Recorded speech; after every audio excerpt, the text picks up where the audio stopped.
ये बहुत ही प्यारा क्वेश्चन है भाई। आई थिंक जिन बच्चों ने भी पढ़ा हुआ है तो उनको अपने क्लास नोट्स की याद आ गई होगी जब उन्होंने पेपर में देखा होगा इस क्वेश्चन को। तो याद करिए NiCl4 2- भी हमने डिस्कस किया था और NiCO होल 4 भी हमने डिस्कस किया था। तो आइए जरा देखते हैं कि इनमें से कौन पैरा है, कौन डाया है, या दोनों पैरा है या दोनों डाया है। आइए जरा चेक कर लेते हैं। तो भाई मेरे CFT लगाओ, खुद जान जाओ कैसे कि भाई कोऑर्डिनेशन नंबर क्या होता है बेटा, 4 होता है। तो कोऑर्डिनेशन नंबर 4 जब है तो एक बात फिक्स है कि या तो ये sp3 होगा या फिर ये dsp2 होगा। मतलब ये पॉसिबिलिटी आती है, लेकिन sp3 होगा dsp2 होगा, ये सब कुछ डिपेंड करता है किसके ऊपर, CMA के डीएन सिस्टम पर। अब आप बोलेंगे सर ये डीएन सिस्टम क्या होता है? तो बेटा डीएन सिस्टम का मतलब होता है कि जो भी आप सेंट्रल मेटल एटम ले रहे हैं उसके डी ऑर्बिटल में कितने इलेक्ट्रॉन्स हैं। तो पहला एग्जांपल मैं आपको यहां पे लेता हूं, NiCl4 2-। तो निकिल यहां पे कितना हो गया बेटा, +2 हो गया। इस हिसाब से ये 3d8 और 4s0 हो गया, करेक्ट। अब जो Cl- है, नो डाउट इन इट, वो कौन है बेटा, WFL है। कौन है? WFL। तो कोऑर्डिनेशन नंबर 4 में दो कंडीशंस पॉसिबल हैं। कितनी कंडीशंस पॉसिबल हैं? दो। या तो वो sp3 होगा या dsp2 होगा। तो चांसेस ज्यादा sp3 होने के कब होते हैं? जब लिगेंड WFL हो।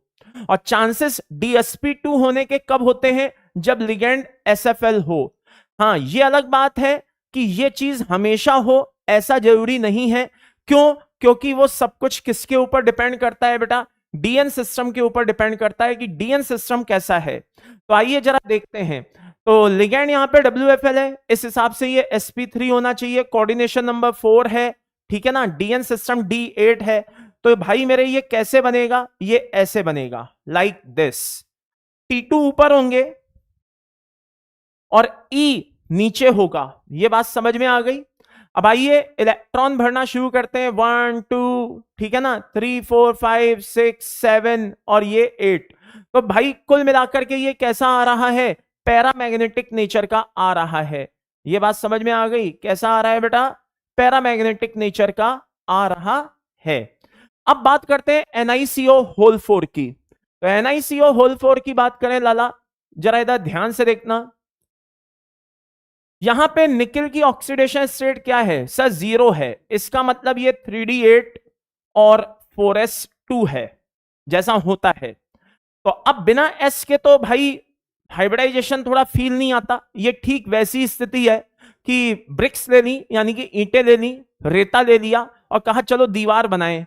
अरे भाई सीमेंट भी तो लगाओ, वरना वो ईंटें और दीवार, वो ईंटें और रेता वो सब टिकेगा किस पे? तो कहीं ना कहीं s ऑर्बिटल की बहुत रिक्वायरमेंट होती है हाइब्रिडाइजेशन में, है ना, उसको सक्सेसफुली एग्जीक्यूट करने के लिए। तो भाई मेरे s ऑर्बिटल हमें चाहिए खाली, ताकि वो हाइब्रिडाइजेशन में प्रॉपर पार्टिसिपेट कर सके। तो यहां पे होती है बेटा बैक पेयरिंग। बैक पेयरिंग का मतलब है कि 4s के इलेक्ट्रॉन जंप करके कहां चले आएंगे? D में चले आएंगे। तो ना इट बिकम क्या हो जाएगा? 3d10। तो जैसा कि मैंने कहा WFL होने पे sp3 और SFL होने पे dsp2 होता है, लेकिन ये हमेशा हो ये जरूरी नहीं होता। रीजन, डीएन सिस्टम को भी वॉच करना पड़ता है।